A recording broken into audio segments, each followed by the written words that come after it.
BJP leader Sakshi Maharaj ने Sitapur jail में उन्नाव के बीजेपी एमएलए कुलदीप सिंह सेंगर से कल मुलाकात की। मुलाकात के बाद साक्षी महाराज ने कुलदीप को मकबूल लीडर बताया और साथ ही साथ उनका शुक्रिया भी अदा किया। बात है कि कुलदीप सिंह सेंगर इस्मत रेजी के इल्जाम में गुज़िश्ता कई माह से जेल में बंद हुए हैं। ये इस्मत रेजी के ताल्लुक से काफी खबरें जो है सुर्खियों में थी, काफी हाई प्रोफाइल ये केस माना गया। फिर उसके बाद लगातार कुलदीप सिंह सेंगर की गिरफ्तारी की मांग की गई और उसके बाद काफी दिनों के बाद गिरफ्तार किया गया कुलदीप सिंह सेंगर को, जो कि उन्नाव से एमएलए हैं, रुकने असेंबली हैं। फिर उसके बाद कल मुलाकात करने पहुंचे उन्नाव के रुकने पार्लियामेंट साक्षी महाराज और इस मौके पर उन्होंने कुलदीप सिंह सेंगर का शुक्रिया अदा किया, जिसके बाद चार जानिब से साक्षी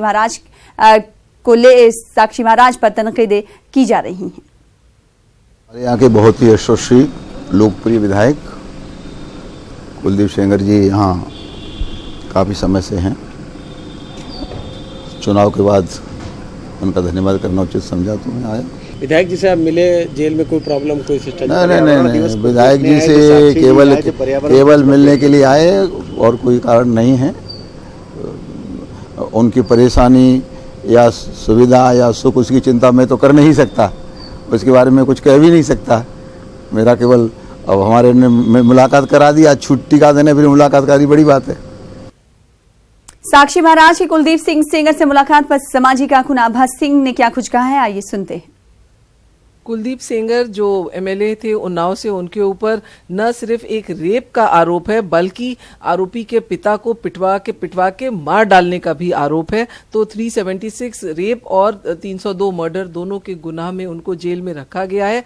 और उसके बाद अगर साक्षी महाराज जो उन्नाव से मेंबर ऑफ पार्लियामेंट का चुनाव जीते हैं मोदी सरकार में, वो जाके जेल में मिलके धन्यवाद देते हैं। अगर उनको धन्यवाद बोला जा रहा है तो जरूरी है कि सेंगर को उत्तर प्रदेश के सीतापुर जेल से हटा के दूसरे स्टेट के जेल में रखा जाए, क्योंकि अगर वो जेल के अंदर से इतने पावरफुल हैं कि सिटिंग एमपी उनको सलाम ठोकने आ रहा है, धन्यवाद देने आ रहा है, तो जरूर ये बात होगी कि ये पूरे केस को जो है वो इन्फ्लुएंस करेंगे, क्योंकि एमपी उनका अपने आदमी है।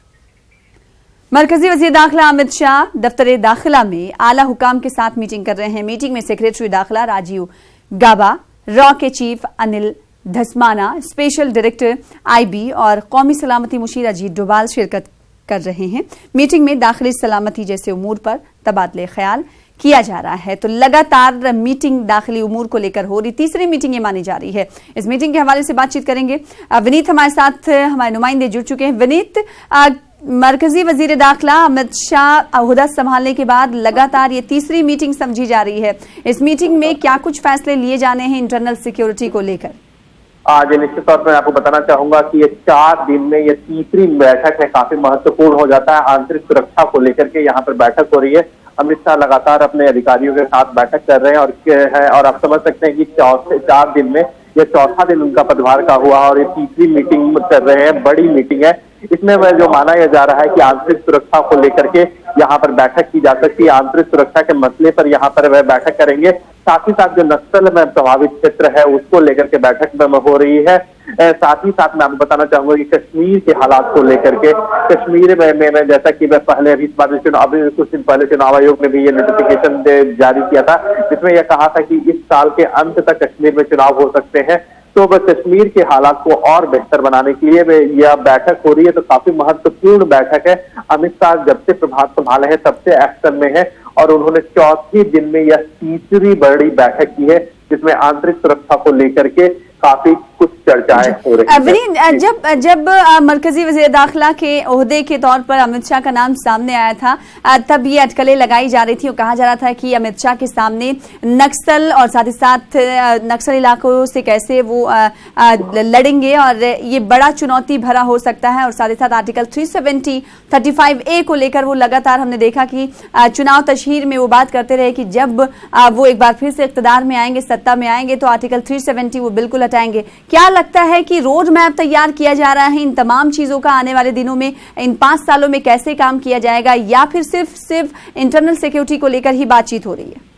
आज ये मैं आपको बताना चाहूंगा कि अभी जो चर्चा हो रही है वो सिर्फ इंटरनल सिक्योरिटी को लेकर के चर्चा हो रही है। यह कोशिश ये की जा रही है कि देश की जो आंतरिक हालात है या आंतरिक सुरक्षा है उसे और अधिक बेहतर बनाया जा सके। जैसा कि हम देख सकते हैं कि जो 2 बड़ी चुनौती जो यहाँ पर देश में अभी सामने है वो नक्सल की समस्या में है, और साथ ही साथ जिस तरह से कश्मीर की समस्या है वो दो बड़ी चुनौती अभी देश के सामने में है। और गृह मंत्री के तौर पर अमित शाह के लिए बहुत महत्वपूर्ण हो जाएगा कि इन दोनों चुनौतियों से वो कैसे निपटते हैं, ये काफी महत्वपूर्ण हो जाएगा। और इसी के लिए अमित शाह जो है वो लगातार बैठक कर रहे हैं, वो एक्शन में दिख रहे हैं। मैं आपको बताना चाहूंगा कि मैं पिछली बार भी जब गृह मंत्री राजनाथ सिंह थे तब एक सफल कार्यकाल उनका रहा था, और कुछ घटनाओं को छोड़ दिया जाए, उरी और पुलवामा की घटना को छोड़ दिया जाए तो मोटे तौर पर जो घटनाक्रम रही थी या फिर उनका कार्यकाल रहा था, ऐसा कुछ कोई बड़ी वारदात नहीं हुई। तो यहाँ पर अमित शाह के लिए भी बड़ी चुनौती है कि जो पिछला कार्यकाल था एनडीए सरकार का,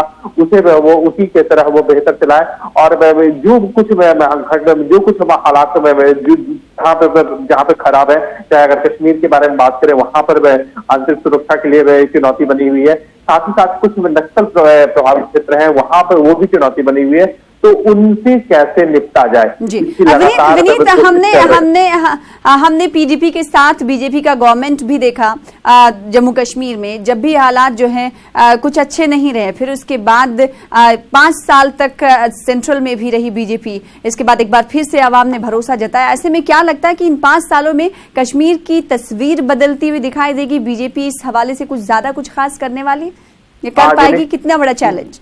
जी निश्चित तौर पर आपको बताना चाहूंगा कि कश्मीर की समस्या को एक चुनौती के तौर पर प्रधानमंत्री नरेंद्र मोदी में देख रहे हैं। मैं आपको बताना चाहूंगा कि एनडीए की सरकार में जब से, चाहे वो अटल जी की सरकार हो, उस समय उन्होंने जमहूरियत, इंसानियत और कश्मीरियत का नारा दिया था, और इसी नारे के साथ यहाँ पर नरेंद्र मोदी की सरकार भी चल रही है। उनका साफ तौर पर मानना है कि कश्मीर में के लिए सबसे जरूरत है जमहूरियत लाने की, इंसानियत को लाने की और कश्मीरियत की लाने की। तो इन तीनों चीजों पर अगर सरकार काम करती है तो कश्मीर में अमन आएगा, कश्मीर में जो शांति की प्रक्रिया है उसमें तेजी आएगी।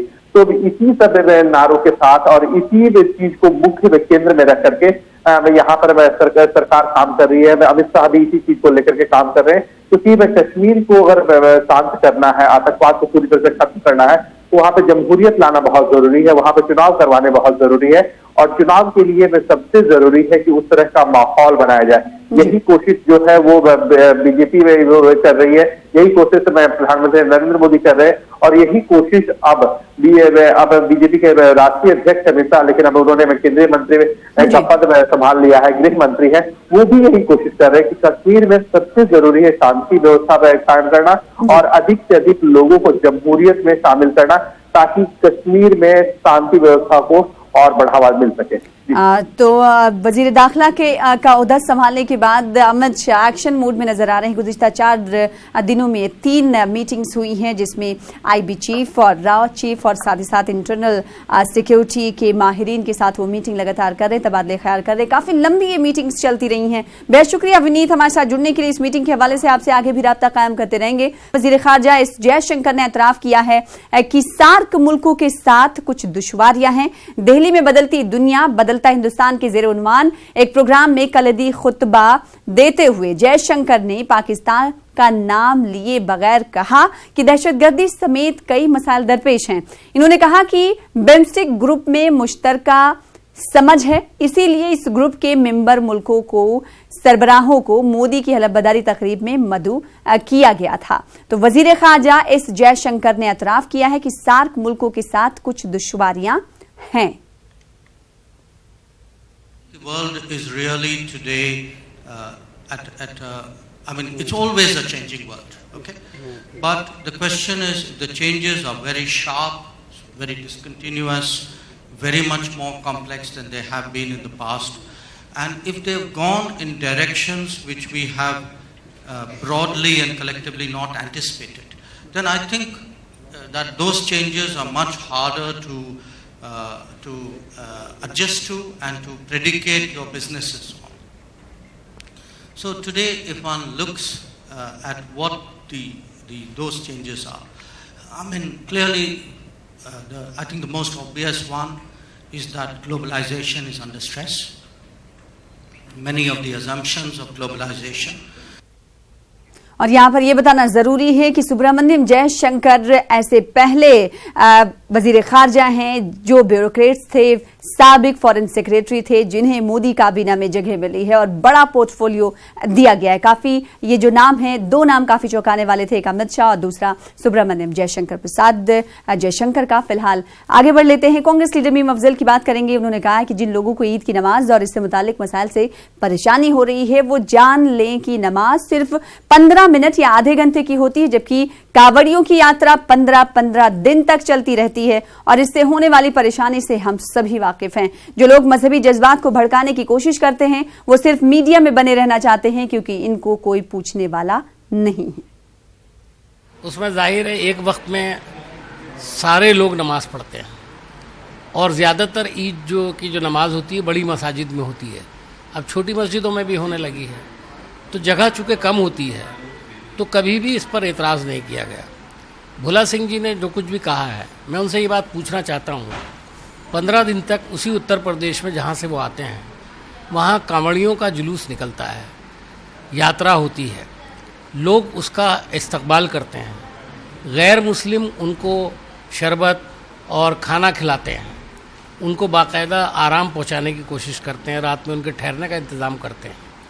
ये इस देश की सेकुलर जो परंपराएं हैं उसका एक मुजाहरा है। ईद की नमाज तो 15 मिनट 20 मिनट के बाद ज़्यादा से ज़्यादा आधे घंटे के अंदर ख़त्म हो जाती है, लेकिन आज तक किसी ने कांवड़ियों के जुलूस के ऊपर तो कोई एतराज़ नहीं किया। या इस तरह के और भी बहुत सारे कार्यक्रम होते हैं। मैं समझता हूँ कि रिलीजियस जो कुछ भी काम इस तरह के होते हैं उसमें दिल को बड़ा करने की ज़रूरत होती है। ये जो भोला सिंह जी हैं वो ये बात इसलिए नहीं कह रहे कि उनको नमाज बंद करवाने में दिलचस्पी है या ईद के दिन नमाज ना पढ़वाने में। उनको इस बात में दिलचस्पी है कि आप लोग मेरी बाइट लेंगे, इस पर मीडिया में उनका नाम चलेगा।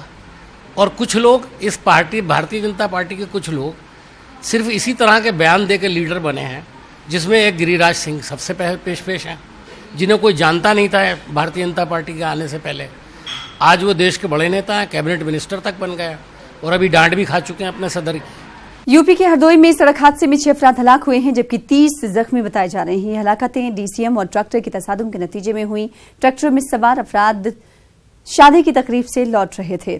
सीएम योगी ने हादसे पर अफसोस का इजहार किया है। इन्होंने जख्मियों के लिए बेहतर इलाज का हुक्म दिया है। तिलक समारोह से कुछ लोग ट्रैक्टर ट्रॉली में लौट रहे थे अपने सांडी क्षेत्र से और वो वापस अपने घर जा रहे थे, तो बिलग्राम माधोगंज रोड पर एक सदरपुर के पास ये एक्सीडेंट हुआ है, जिसमें डीसीएम और ट्रैक्टर ट्रॉली दोनों आमने सामने टकराई थी, जिसमें 6 लोगों की मृत्यु हो गई। 3 लोग ऑन स्पॉट मृत्यु हुई, 3 लोग अस्पताल आ गए। गुजरात के नौसारी में सड़क हादसा पेश आया। हादसे में 5 अफराद हलाक हुए हैं। कार और टेम्पो की टक्कर NH 48 पर हुई। पुलिस मामले की जांच कर रही है।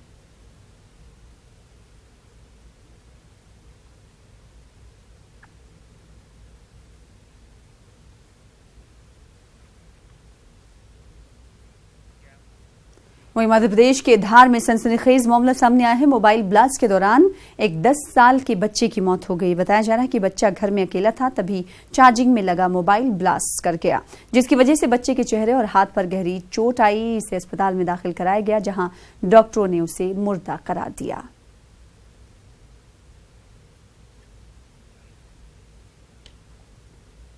यूपी के बुलंदशहर में केमिकल कंपनी में आग लगने से इलाके में अफरा तफरी मच गई। फायर ब्रिगेड की मदद से आग पर काबू पाया गया। आतिशज़दगी में लाखों का माली नुकसान हुआ है। केमिकल फैक्ट्री सिकंदराबाद इलाके में वाक़ई है।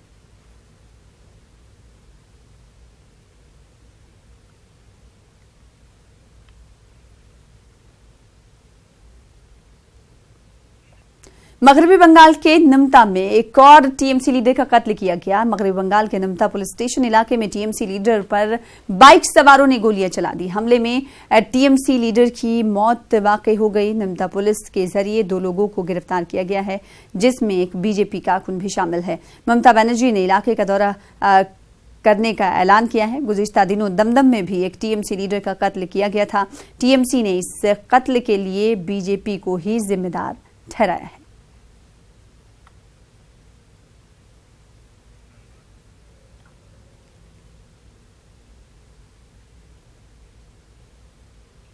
गुज़िश्ता दिनों फ़िज़ाइया के लापता AN-32 की तलाश जारी है। घने जंगल और खराब मौसम की वजह से तलाशी कार्रवाइयों में दुश्वारियां पैदा हो रही हैं। वाज़ेह रहे कि AN-32 एयरक्राफ्ट ने गुज़िश्ता दिनों 12:25 पर आसाम के जोरहाट एयरबेस से उड़ान भरी थी, जिसके बाद से ही राब्ता मुनक़ते हो गया। इस तैयारी में 8 क्रू मेंबर्स और 5 दीगर अफराद शामिल थे।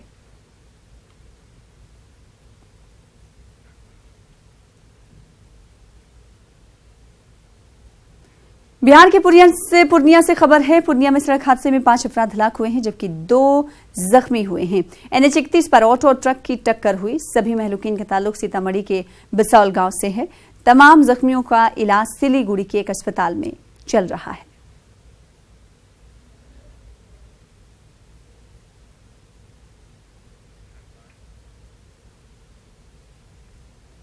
खबर ऐसी जिसकी तस्वीरें आपको हंसाएंगी। जी हां, क्या कभी आपने कोल्ड ड्रिंक की लूट होते हुए देखी है? नहीं ना, वो भी दिन दहाड़े। आइए हम आपको दिखाते हैं। दरअसल झारखंड के चाईबासा की तस्वीरें हैं, जहां पर कोल्ड ड्रिंक से भरी ट्रक पलट गई। ड्राइवर और हेल्पर इस हादसे में बाल बाल बच गए।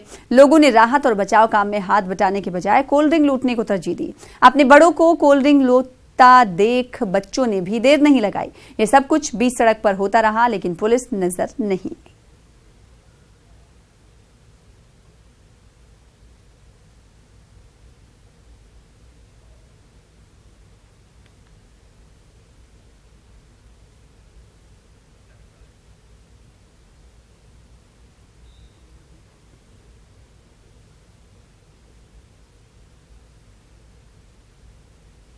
और अब बात मौसम की करेंगे। मुल्क भर के अवाम को तेज गर्मी से अब जल्द राहत मिलने वाली है। महकमे मौसमियात यानी मेट्रोलॉजिकल डिपार्टमेंट ने उम्मीद जताई है कि आज केरल में मानसून दस्तक दे सकता है। हालांकि महकमे मौसमियात ने 6 जून की तारीख में 3 से 4 दिनों की फेरबदल होने की बात कही है। तो गर्मी ने आम लोगों का जीना मुहाल कर रखा है और लोग गर्मी के ताल्लुक से अपनी हिफाजत और बचाव में मसरूफ हैं। वहीं अब लोगों को भगवान को हो रही गर्मी की भी फिक्र लाहक हो गई है। इसीलिए यूपी, बिहार और कई रियासतों में लोगों ने मंदिर में कहीं पंखे, कूलर लगाए हैं तो कहीं AC लगाई गई है। इन तस्वीरों में आप देख सकते हैं।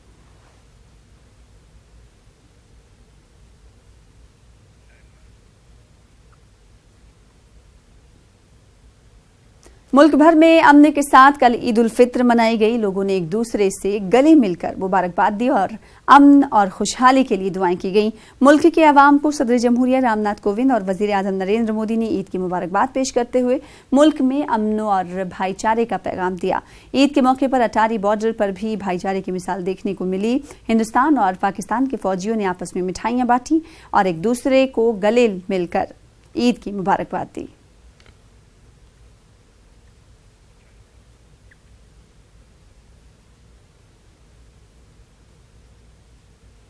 खबर मध्य प्रदेश के मंदसौर से। मंदसौर फायरिंग की आज तीसरी बरसी है। मध्य प्रदेश के मंदसौर में 6 जून को पुलिस की फायरिंग में एहतजाज कर रहे 5 किसानों की मौत वाक़ हो गई थी। इस मामले की जांच के लिए जस्टिस JK जैन की बेंच तश्कील दी गई।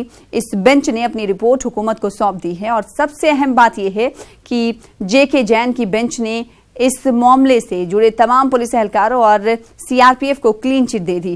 गौरतलब बात यह है कि जस्टिस JK जैन की बेंच को जांच रिपोर्ट 3 महीने में सौंपने की हिदायत मिली थी, लेकिन जस्टिस JK जैन की बेंच ने मुतय्यना वक्त को मजीद बढ़ाया और 3 मरतबा वक्त लेने के बाद पुलिस को क्लीन चिट दे दी।